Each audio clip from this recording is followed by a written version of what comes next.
Бәріңе сәлем, сіздермен бірге мен Диана. Менің арнама қош келдіңіздер. Менің арнама тіркеліп, лайк басып және де комментарий жазуды ұмытпаңыздар.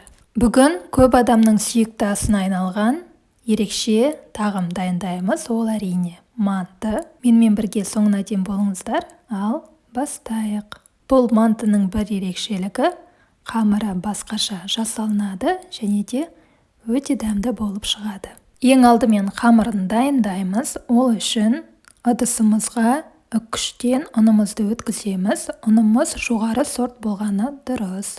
Ұнымызды өткізгеннен кейін үстіне сұйық майды құямыз және де мен бұл жерде мұздай су қостым.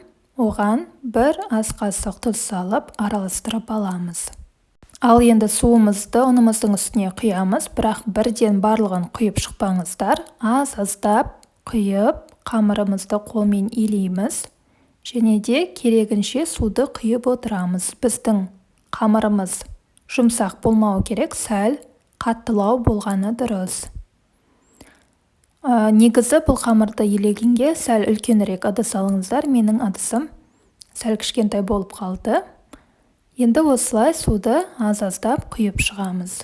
Менде 1 килограмм ұнға 420 миллиграммдай су кетті.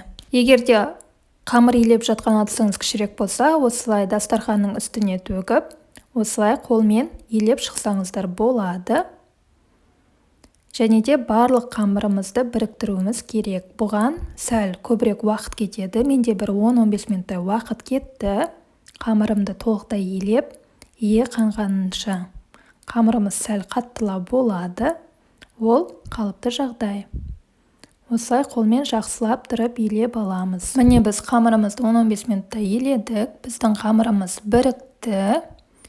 Осылай қатты дұрыстап біріктіреміз. Енді осыны бетін жауып, салфанның көмегімен 1 сағатқа тындырып қоямыз. Және де әрбір жарты сағат сайын шығарып, тағы 1 рет иін қандыруға болады. Арасына 1-2 рет осылай салфаннан шығарып, тағы 1 рет илеп алып, қайтадан бетін жауып қоямыз. 1-1,5 сағатқа тындырып қоюға болады бетін жауып. Ал енді қамырымыз тынып тұрғанша біз оның салмасын дайындаймыз. Біз осындай асқабақтан жасайтын болдық. Көріп тұрғандарыңызда асқабақ сондай үлкен. Бұндай асқабақтан бірінші рет тамақ жасағалы тұрмын. Сондықтан салмасын негізі өз қалауларыңызша салуға болады. Асқабақты турап, ішіндегі дәндерінен тазалап аламыз және де сыртында ашимыз. Бір жуып алып, оны ұсақтап, көбек етіп турап аламыз. Негізі асқабақтың орнына картоп немесе қырыққабат қоссаңыздар да болады, бірақ асқабақпен ерекше дәмді болып шығады. Осылай асқабақтарымызды кішірейтіп турап аламыз.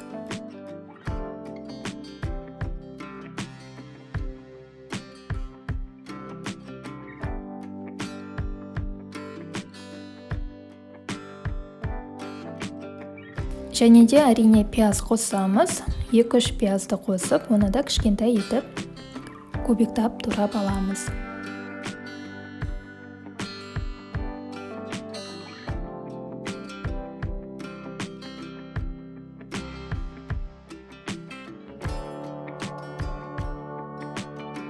Ыдысымызға пиязымызды, асқабағымызды саламыз және де мен тартылған ет пайдаландым. Егер де тартылған ет болмаса, кәдімгі етті ұсақтап турасаңыздар болады, немесе ет тартқыштың көмегімен осылай тартылған ет жасасаңыздар болады.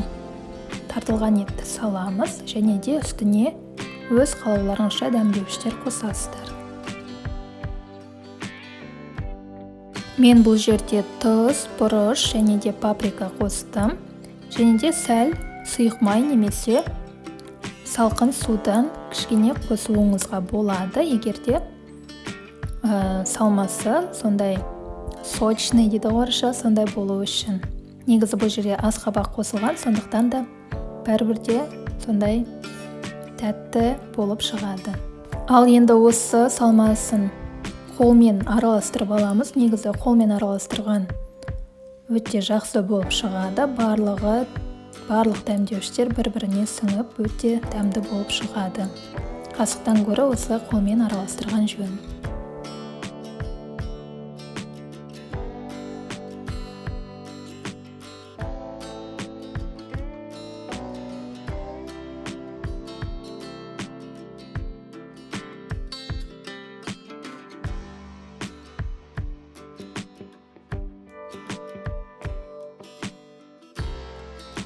Ал енді салмасын дайындап болдық. Енді қамырымызға көшеміз. Қамырымызды алып, оны екіге бөлеміз. Және де әр бөлігін осылай ұзынша етіп турап аламыз.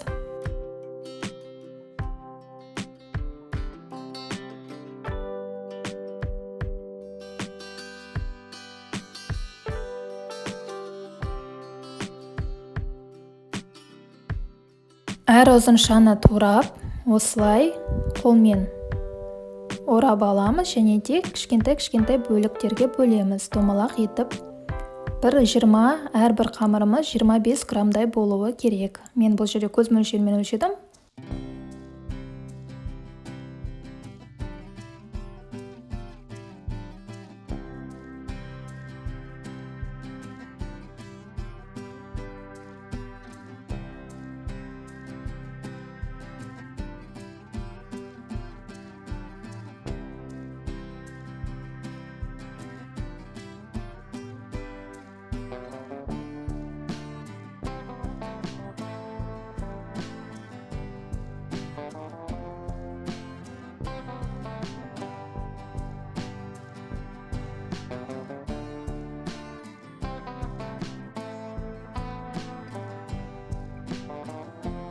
Және де әрбір қамырымызды домалатып, осылай жасаймыз.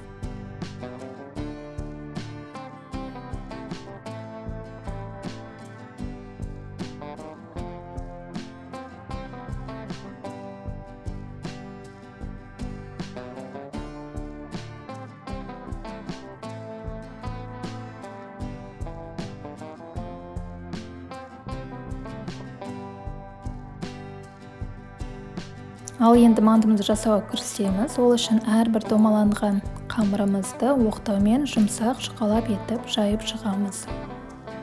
Және де ішіне салмасын салып, осындай әдемі узорлар жасаймыз. Видеода көрсетілгендей.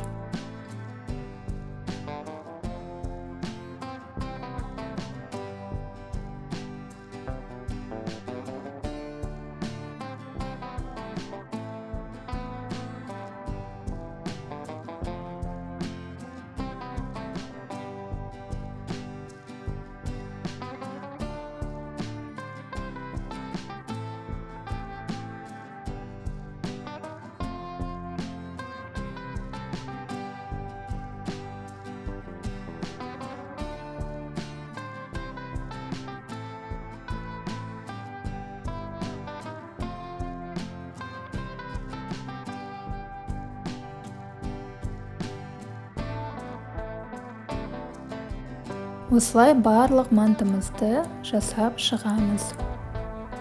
Бұлай жасалған әдіспен өте тойымды әрі әдемі болып шығады. Осылай жасалған еңбектеріңіз зая кетпейді.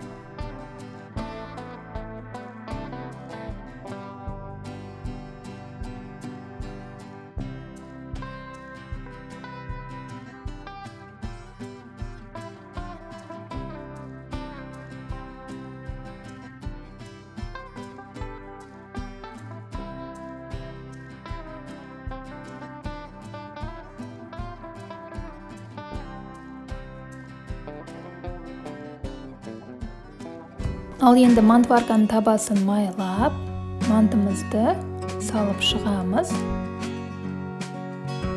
Арасын қатты жақындатпаңыздар, осылай сәл алшақтатып салып шығамыз. Ал енді мантварканың суын қайнатып, 40-45 минуттай пісіріп аламыз.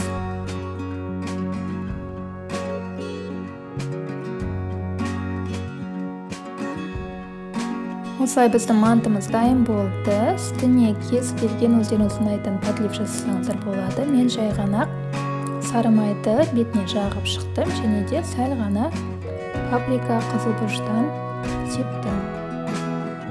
Көріп тұрғандарыңыздай дәмі өте әдемі болып шығады, түрі де өте керемет, әрі тойымды, әрі ерекше кешкі ас болды. Менімен бірге болғандарыңызға көп рахмет. Келесі видеоларда кездескенше.